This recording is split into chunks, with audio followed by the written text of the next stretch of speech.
The point that we want to discuss in House Bill 585 and Stokes wanting to change the state law, I think we need to come together and not handcuff police and look at the criminal and holding them accountable and introduce legislation that increases the sentence from 5 years, let's say, to 25 years. Because right now, as the law is written, if you flee from police and there's not an accident and you're not a habitual offender, it's 5 years max is what you can get, and you only serve 25% of that. So if you flee from police and crash or whatever, you're looking at less than a year in jail right now. And I think Stokes and everybody else in the metro area can come together, go to the legislature and say, hey, we need to change this. We need to make it minimum 25 years in prison if you run from the police.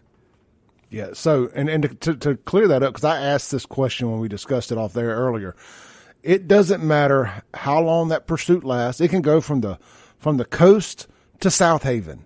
As long as they don't kill anybody else, it is just one charge of fleeing. That's correct. Well, if you hit somebody and hurt them, it raises the level in the sentencing. Yeah. But if you can run from Richland, Mississippi, all the way into Louisiana, and if you don't hurt somebody and you just crash into a tree and you get taken into custody, it's 5 years.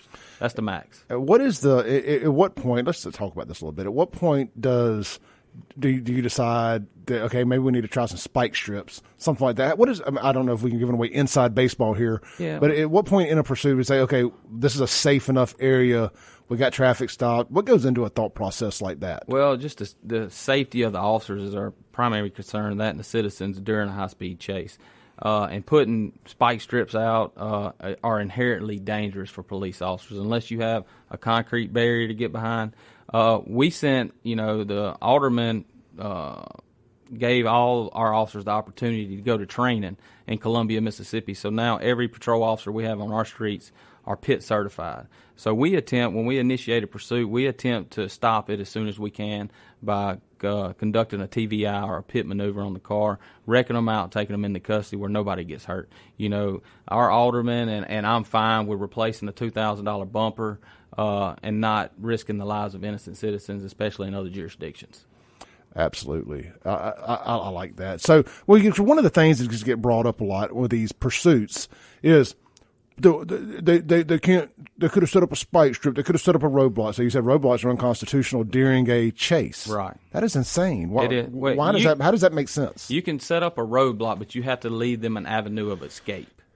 Because basically they're saying the Fourth Amendment, if you set up a roadblock where there's no other way to escape and they hit and kill themselves, you seize them at that moment and use unnecessary force. That makes my head hurt. We can set up a roadblock, but you got to be able to turn right. Yep, you got to have an avenue of escape. But the Supreme Court's kind of been split on some of the decisions they've made. They've also ruled that officers could use deadly force in a pursuit that was inherently dangerous to the citizens. So I think it depends on the level of danger involved in the pursuit of what kind of force you can use. Let's talk about that. The Texas case. Right. They were pursuing somebody, and snipers got on the bridge and shot and killed him. Cleaned his clock. That's a fact. And, the Supreme Court ruled that was constitutional because of his reckless driving.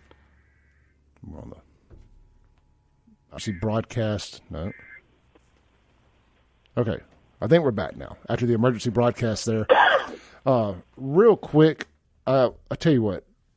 We were talking about a Texas case, and caller, I know you're on hold.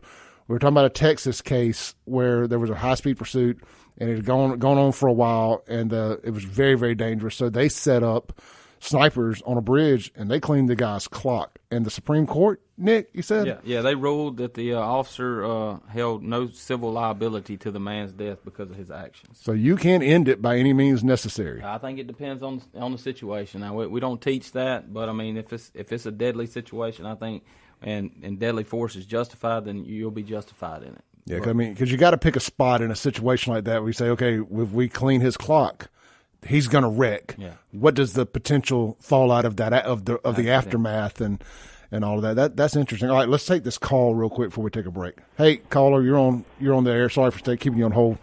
That's all good. Hey, David, I had a friend ride with me. I had a 16-foot trailer behind me.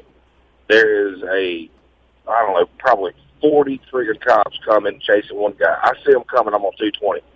And I'm turning to my buddy, and I'm like, hey, should I help him out? I could have easily gotten over there and blocked the guy. They told me, no, like, you'll be liable. Now, what would have happened if I had gotten over there and blocked the guy? If say, he hit my trailer and wrecked?